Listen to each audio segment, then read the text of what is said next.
Last video तक हमने देख लिया कि माइटोकॉन्ड्रिया से CO2 का लिबरेशन हो गया था।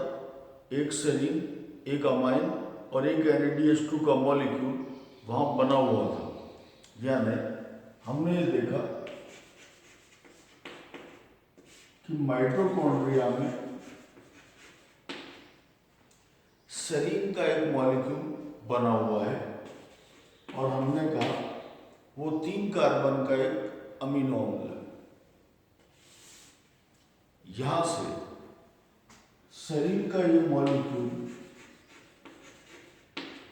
ट्रांसपोर्ट होकर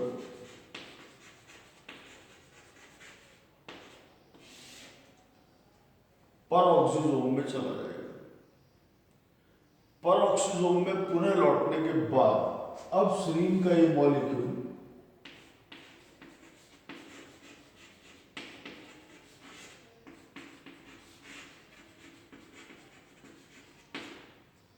हाइड्रोक्सी पायरुविक एसिड, जो पुनः एक 3 कार्बन का मॉलिक्यूल है, उसमें कन्वर्ट होगा और ये मॉलिक्यूल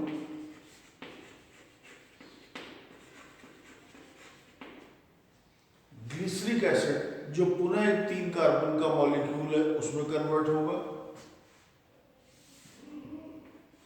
और ग्लिसरिक एसिड का ये मॉलिक्यूल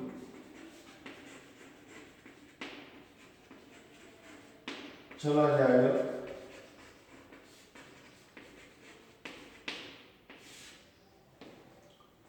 क्लोरोप्लास्ट में, जहां जाने के बाद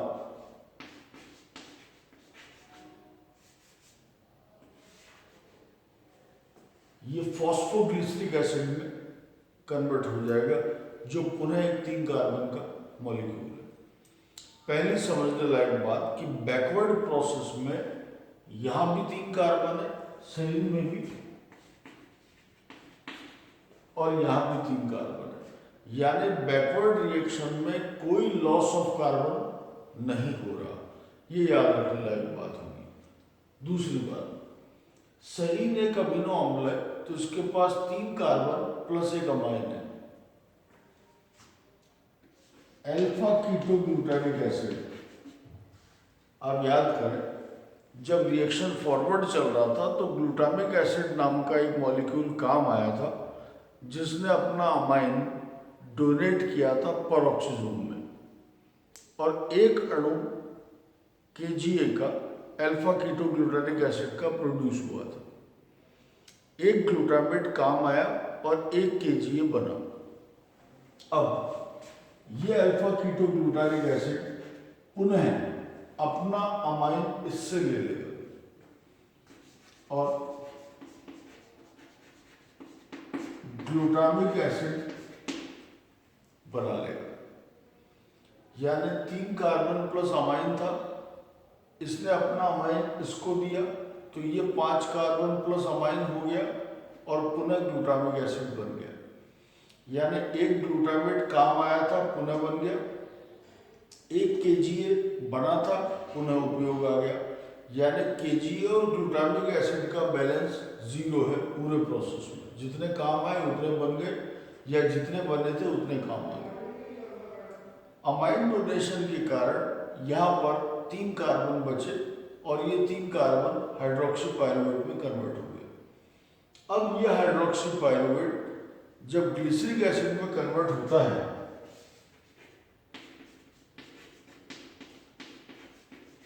तो NADH2 का उपयोग करता है। हम जानते हैं कि एक NADH2 या NADPH2 3 ATP के तुल्य होता है, इक्वलेंट है टू 3 ATP। माइटोकॉन्ड्रिया के लास्ट रिएक्शन में एक NADH2 बनी थी, लेकिन वो ATP निर्माण में उपयोग नहीं आएगी। वो NADH2 यहाँ परऑक्सीजोम में उसका इक्विवेलेंट काम आ गया, यानी उसका बैलेंस भी 0 हो जाएगा और ये NADH2 ऑक्सीडाइज हो जाता है। फाइनली क्लोरोप्लास्ट में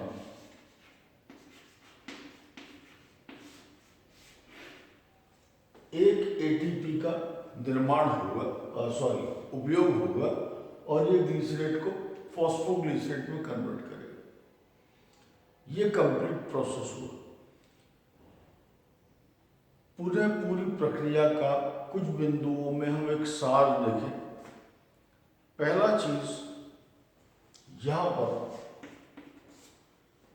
पूरे प्रोसेस में फॉरवर्ड से लेकर बैकवर्ड तक कोई भी ऐसा अणु नहीं बनता जो सिर्फ यही बनता हो। ठीक, यानी हर अणु जो यहाँ पर बना है पूरे प्रोसेस में, यहाँ और पिछले रिएक्शन में, फॉरवर्ड रिएक्शन में भी, वो ऑलरेडी सेल में कहीं ना कहीं बन रहा होता है। यानी नो स्पेसिफिक प्रोडक्शन, किसी प्रकार का कोई विशिष्ट उत्पादन यहां पर नहीं हो रहा। दूसरी बात, जब कोई उत्पादन हो ही नहीं रहा तो एटीपी का उपयोग क्यों? यानी ये प्रक्रिया एटीपी का उपयोग कर रही है। तीसरी बात, हम ऐसा कहें, मान लीजिए एक आरयूडीपी एक CO2 को उपयोग करता है, तो इस तरह के 6 आरयूडीपी जब 6 CO2 का उपयोग करते हैं तो एक ग्लूकोज बनता है। और इसी तरह से अन्य शर्कराओं का निर्माण होता है, और आरयूडीपी स्वयं एक शर्करा है जिसका भी निर्माण इसी तरीके से हुआ होगा। जब आरयूडीपी CO2 को फिक्स नहीं कर रहा और ऑक्सीजन की वजह से खुद ब्रेकडाउन हो रहा है, तो इससे हम दो कंक्लूजन्स निकाल सकते हैं, दो इन्फरेंस निकाल सकते हैं। पहला चीज, जितनी CO2 फिक्स होनी चाहिए थी उतनी नहीं हो पा रही। ठीक, क्योंकि आरयूडीपी CO2 फिक्स करने के बजाय ऑक्सीजन के साथ रिएक्ट करने लगा है। यानी इस बात को हम ऐसा कहें कि यहां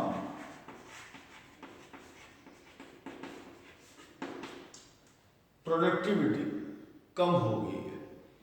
प्रोडक्टिविटी कम हो जाने का मतलब है, ये एस्टिमेटेड है, अलग अलग पॉइंट्स पर लगभग 40% का नुकसान पौधे को होता है अगर ये एक्सट्रीम पर चल रहा हो। आखिरी बात, पहले रिएक्शन में हमने देखा कि आरयूडीपी का ब्रेकडाउन हुआ क्लोरोप्लास्ट में। जैसा हमने कहा, वो भी किसी न किसी कार्बन श्रृंखला से बनकर ही आया था। यानी फोटो रेस्पिरेशन क्या कर रहा है, एक बने हुए मॉलिक्यूल को तोड़ रहा है एक ऐसे रिएक्शन के लिए जिसकी कोई आवश्यकता ही नहीं थी। ठीक, इसलिए हम ये कहते हैं कि यहां पर